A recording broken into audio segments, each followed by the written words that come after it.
আজকে যেটা পরিচালনা করলাম সেটা খাবারের ক্ষেত্রে দেখলাম যে মানটা একটু ভালো আছে, একেবারে যে খারাপ তা না, ভালো আছে একটু খাবারের মানটা। আর চিকিৎসা সেবাটা আমাদের অনেকই ছদ্মবেশে ছিল, আমরা যেমন টিকিট কাউন্টার বিভিন্ন জায়গায় আমরা খবর নিয়েছি, এখানে আবার অনেকটা রুগীর সংখ্যাও বেশি, সেই হিসেবে যতটুকু তারা চেষ্টা করছে তারা সেটুকু করে। তবে আমরা চাই যে আরও উন্নত সেবাটা আসুক। আচ্ছা, মোটামুটি ভালো সেবা। আচ্ছা আচ্ছা শুনেন, সিটের কাপড় কত থাকার কথা, কতটুকু লম্বা বা প্রস্থ, আর কত বলি কত থাকার কথা, কত পাইছেন, আর কতজন ডাক্তার থাকার কথা আজকে পাইছেন কতজন, আর পরিষ্কার পরিচ্ছন্নতা কর্মী এখানে আছে কি নাই, কারণ টিএসও সাহেব বলছেন নাই, আর ওষুধ থাকার কথা কত, আর আজকে পাইছেন কত, কাগজে দেখানো হয়েছে কত, আর হাতের মোজা তারা এখান থেকে না ওষুধ দেয় না বলে স্টোরে নাই, আর 12টি ইঞ্জেকশন বেশি পাওয়া গেছে, এই সম্পর্কে একটু বলুন। আমরা বললাম যে ওই যে আপনার ওষুধের যে ওষুধের স্টোরের রুমে স্টক রেজিস্টার বললামই তো একটা কথা, যে রেজিস্টার মধ্যে হবে কিছু কিছু ওষুধ আমরা বেশি পাই। কত বেশি? আমরা কিছু একটাতে হয়তো কত একটা 5-10 পিসের মতো স্টক রেজিস্টারে বলা আছে যে এই ওষুধ সব বিতরণ শেষ 2500 পিস ওষুধ আছে, কিন্তু আমরা ওষুধের নাম ধরে যখন ওষুধটা খুঁজলাম দেখি সেখানে প্রায় 8000 পিস ওষুধ আছে। বিতরণ দেখানো হয়েছে, সবগুলো বিতরণ হয়ে গেছে, কিন্তু বেশি আছে কি, এটা একটা অনিয়ম। জি জি জি। স্টোর কিপার সাথে ছিল, তার বিরুদ্ধে তাৎক্ষণিক কোনো ব্যবস্থা গ্রহণ করবেন।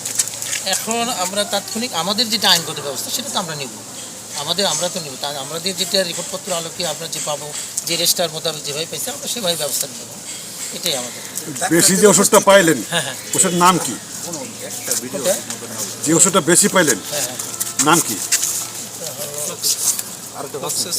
দামি ওষুধ তুমি আগে হয় না, হলো ফ্লুক্সোসিন, হ্যাঁ ফ্লুক্সোসিন ক্যাপসুল 500 গ্রাম, এটা একটা পাইছি। আর একটা হলো সেফটি এক্সেন ইঞ্জেকশনটা 8000 ওষুধ যে বেশি পাইলেন ওটা কোনটা?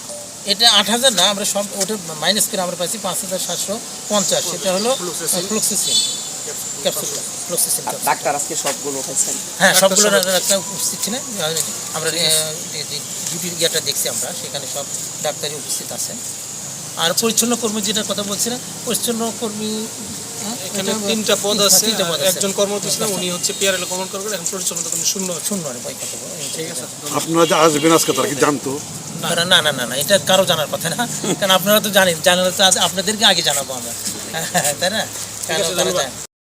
না, এটা হলো আমাদের যে কোনো অভিযানটা আমাদের দুর্নীতি দমন অফিস প্রধান কার্যালয় যেটা ঢাকা, সেখান থেকে আমাদেরকে অনুমোদন দিয়ে, অভিযোগের যেটা আসে সেটা অনুমোদন দিয়ে আমাদেরকে এনফোর্সমেন্টের জন্য পাঠায়।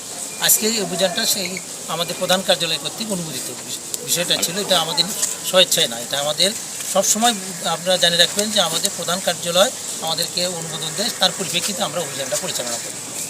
চিকিৎসার সেবার মান কেমন?